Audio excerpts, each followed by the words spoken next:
Tani dëgjojeni këtë. Një profesoresh e agjencisë hapësinore kishte deklaruar në një program televiziv që njeriu mund të jetë krijuar në laborator. Pse? Dëgjojeni me kujdes, sepse ato që ka ndodhur më vonë janë vërtet absurde. Kush është rastisht nëse nuk e keni bërë ende lidhuni me këtë faqe që të shihemi sërish, dhe faleminderit që jemi për bashkë.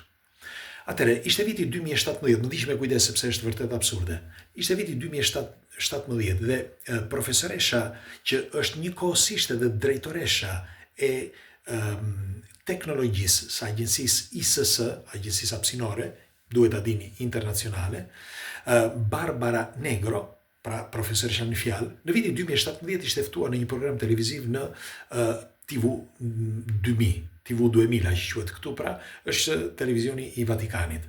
Dhe gjatë emisionit ajo deklaroi që njerëzimi mund të jetë krijuar në laborator dhe kam fakte, tha ajo, gjatë atij emisioni. Nuk dihet se si, nuk dihet se përse tha atë deklarat fort, sepse ishte shumë e fortë si deklarat dhe thënë në një program televiziv. Për më tepër, në një program televiziv të një televizioni të Vatikanit, ishte një moment vërtet i fort. Dhe pasi dha deklaratën, u dyndën gazetat dhe revistat, pra më vonë, që në vit 2017 dhe më vonë, dhe i kërkuan edhe intervista. Mirë po ajo nuk la asnjë intervistë. Bile me kalimin e kohës, ajo filloi që ta, si mund të quhet, ti kundërvijej asaj deklarate që kishte lënë atë mbrëmje, duke thënë që ishte shtytur nga emfazi i asaj mbrëmje dhe pyetje që i bëri ajo prezantuesja. Mirë po, vite më vonë, ajo jepte mësim në disa universitete, vite më vonë, u reduktuan një nga një, pra këto mësime ku jepte, derisa pastaj pati probleme. Dhe pati probleme në fjalë që të ishte në qendër të vëmendjes, pati probleme që të shkonte në për universitete, sikur ta kishin anashkaluar. Dhe me njerë, fill pas kësaj, ajo bëri një intervistë tjetër në një, mos gaboj, në vitin 2020. Bëri një intervistë në një podcast, diciamo, così sa po kishin filluar atëre. Dhe çuditërisht pas atij emisioni që ishte një nga këto videot më të para në atë kohë, kishte arritur 800.000 shikues, që ishte shumë, në një kohë shumë të shkurtër. Dhe ajo aty donte që t'i kundërvijej asaj deklarate që kishte bërë në atë kohë. Por më prisni me kujdes, sepse do t'ju tregoj tani se çfarë tha ajo profesoresha atë mbrëmje dhe çfarë mendojnë tani studiuesit. Pra studiuesit autonom, po flasim, jo ata që nuk i le kush me i fjalë që tonë të vërtetën. Atëre, profesoresha, gjatë atij emisioni, sepse emisioni u dha e mund ta gjeni dhe online, ndose televizioni vetë e kishte fshirë atë, por unë e pash intervistën dhe atëhere dhe kam parë dhe më vonë. Ajo me pak fjalë, sepse atë mbrëmje ishin dhe disa studiues të tjerë, njëkohësisht edhe miku ynë Mauro Biglino. Mirë po, ajo që ka tha profesoresha është te i kalon, pra edhe profesorit e tjerë dhe Mauro Biglinon dhe të gjithë, sepse kjo është profesoresh, por mënyrën se si e deklaroi këtë idenë e saj. Atëre, sipas saj, ajo thotë që nuk është as pak, thot, natyrale, thot, mënyra e të lindurit njeriu, pra si lind, si vazhdon jetën e tij dhe kur ikën nga kjo botë. Pra duket sikur është natyrale. Thotë edhe unë jep disa fakte. Për më tepër, sipas saj, çdo gjë thotë që ka njeriu, pra duke filluar që nga qeliza më e vogël deri tek qeliza më e madhe, ose tek syt, tek duart, tek mendimi, tek çdo gjë, është kaq perfekte, thot, në matematik, në fizik, në gjeometri, në çdo gjë, thot, që nuk të lë të dyshosh, thot, që mund të jetë rastësore. Dhe po flasim thash për një profesoresh, jo do si do, por një profesoresh që jep ndoshta akoma mësim në universitete.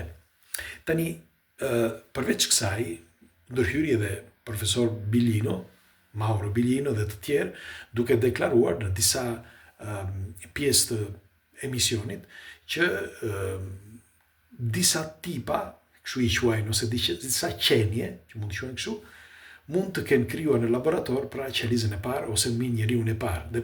Dhe kjo fritet që prej kohrave antike, ku thuhet për shembull në Edenin dhe çfarë krijuan, pra si e krijuan njeriun, dhe që pas kësaj, pastaj ishte edhe një profesoresh tjetër, që kjo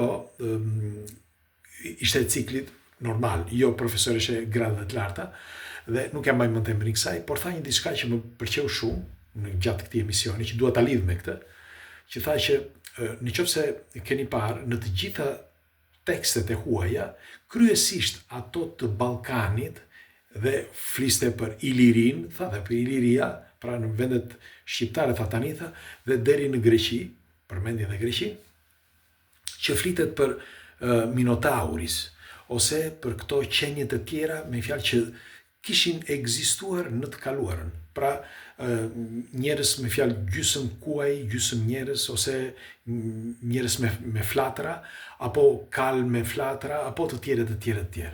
Tani, për disa, këto duken si fantazi, por për studiuesit jo. Bile, ka disa studiues që thonë që ka fakte që i kanë mbledhur prej kohësh, eshtra e gjëra të tjera, që i mbajnë të fshehura dhe nuk i thonë. Dhe ne kemi bërë edhe një video që se mbani mend për satirin, në trojet shqiptare që e kanë shkruar romakët, që kanë kapur në Durrës, në Monçalin e Durrësit, të paktën kështu thuhet, në vitin 48 para Erëson. Dhe pse po flasim për këtë? Sepse kjo profesoresha thoshte që i kemi që në tekstet antike dhe në të gjitha këto kultura të Ballkanit, që dikur thot ka patur disa forma speciesh që sot nuk ekzistojnë, pra sikur të ishin në një periudhë të caktuar dhe kaluan kohë dhe ato u zhdukën. Çfarë të bën të mendosh kjo, sepse ka dhe fakte, thash përveç satirit edhe fakte të tjera që janë të dokumentuara. Çfarë mendojmë me këtë, thotë kjo profesorat mbrëmje? Që unë mendoj, thoshte ajo, që kanë bërë eksperimente, por eksperimentet nuk mund t'i bënte dot njeriu. Njeriu nuk i bën dot as sot, nuk mund të bëj dot. Për shembull, mund ta bëni një flutur, ta bësh nga hiçi, një flutur, ti e bën dot? Jo. Një kal nga hiçi, nuk e bën dot. Ti do të marrësh një kal që ta modifikosh me një kal tjetër për të bërë një kal të tretë. Por ti vet nuk mund ta bësh. Dhe kjo quhet inxhinieri biologjike. Gjenetike, më falni. Inxhinieri gjenetike. Dhe një inxhinieri gjenetike të tillë thotë në nivel të larta, një njeri nuk e bën dot. Kështu që është e padiskutueshme, thoshte kjo atë mbrëmje, që këto teste janë bërë nga specie të tjera, jo nga njeriu. Dhe ç'është e vërteta, këto janë fakte që janë të dokumentuara që kanë ekzistuar këto specie, që sikur dikush kishte bërë disa prova për të nxjerrë një njeri ashtu siç duhet, dhe nuk doli ashtu siç duhet. Në fakt, ne kemi dhe në Neandertalët. Neandertalët për shembull në një periudhë u zhdukën. Me fjalë, kishin lindur një kohë të shkurtër, kishte edhe të tjerë, të formave të tjera, dhe pastaj u zhdukën. Pra, mbeti vetëm njeriu që njohim sot, sikur dikush të kishte bërë disa prova her pas here dhe doli njeriu që është sot.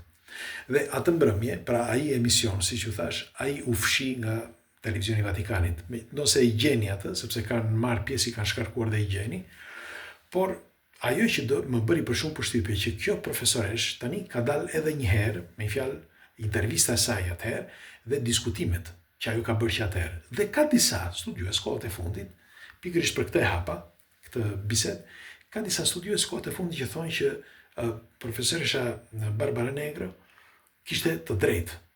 Kishte të drejtë sepse kanë dalë disa rezultate, si për shembull ata studiuesit e Kazakistanit, nëse mbani mend ke bërë dhe një video, që në bazë të disa testeve, sepse nuk e bëjnë amerikanët, dal nga dalë bëjnë njëra ndaj diku tjetër që pastaj ta bëjnë, që të marrin vlerat.